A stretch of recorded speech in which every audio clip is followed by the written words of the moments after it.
people, they know that people don't look at detail.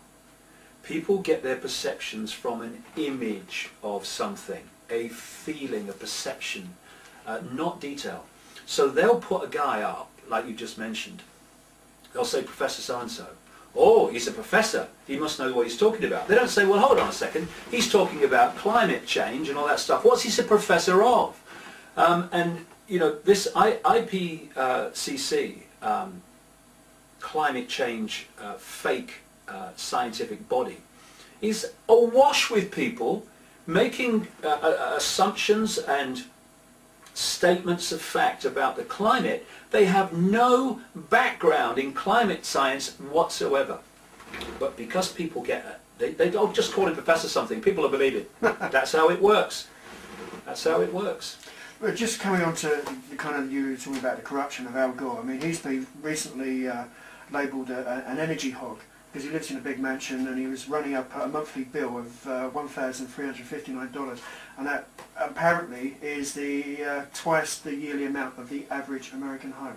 And this guy's up the front saying, we need to save the planet, I've got the answers, I've also got a company that will benefit, you know, which is, he started a generation investment generation investment management with US Treasury Secretary and the former Goldman Sachs CEO Hank Paulson. I mean, that stinks, doesn't it? Well,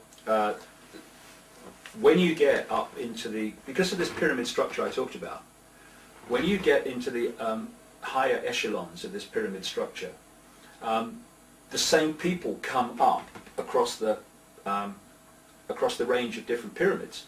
For instance, this brain suppressant and rewirer called aspartame, this sugar substitute, yep.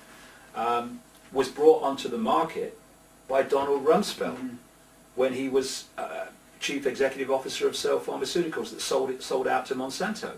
Turns up as Defense Secretary.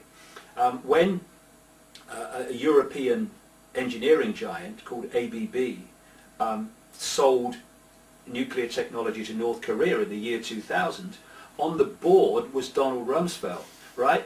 Who then became Defense Secretary and said, oh, they've got nuclear technology in North Korea, they're a danger, we must do something, right? So when you get up to those levels, they're all cross-matching each other. It's no surprise at all that people involved in the manipulation of the United States economy also turn up in other areas. It's the way it works, no surprise at all, you find it everywhere. But Gore is an extraordinarily corrupt man, and his carbon footprint is massive because A, he doesn't give a damn, and two, he knows it doesn't matter. Because he knows what he's saying is a load of provable tosh. That's why he will not debate with anyone. Why will the guru of climate change not debate with scientists who say it's not true? He won't do it. I've just written one of my newsletters this week about Tony Blair.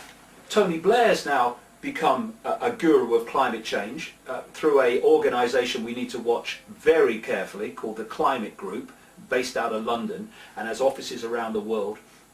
And its members are all these big transnationals like Coca-Cola, PepsiCo, Barclays Bank, really IBM. People who really care. And now he's going around the world selling climate change because there's this climate change conference, this United Nations Climate Change Conference in December 2009 in Copenhagen. And there's, I think it's about 180, 185 countries going.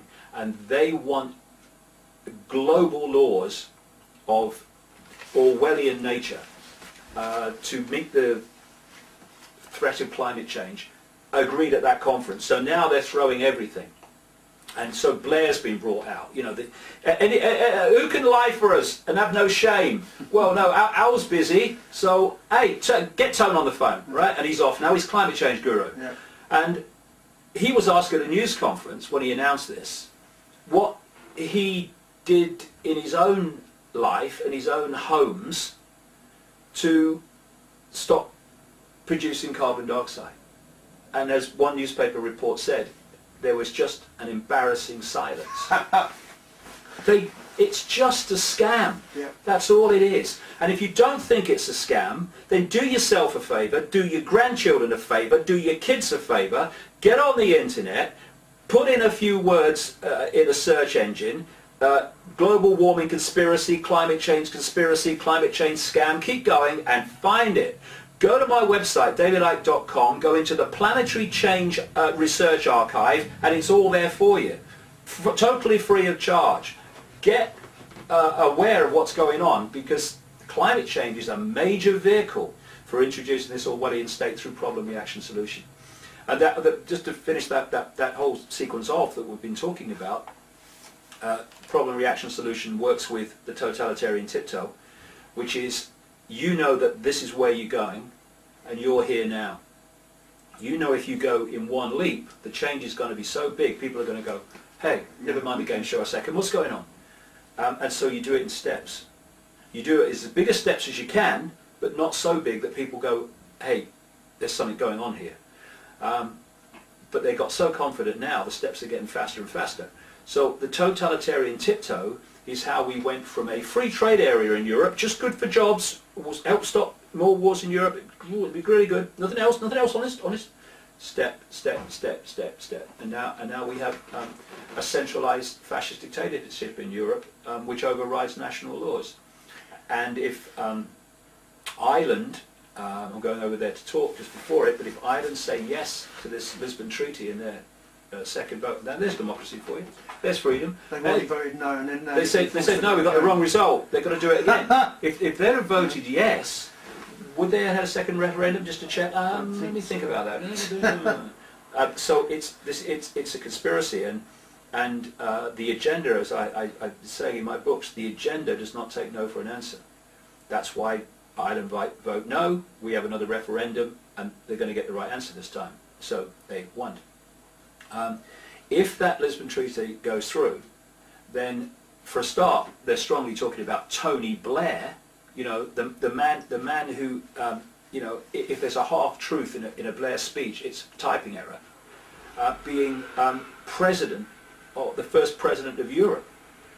And that will bring about the end of what is left of the nation state. And it started out as a free trade zone, nothing to worry about. That's how the totalitarian tiptoe works. That's how the Orwellian state is being brought in, step by step by step.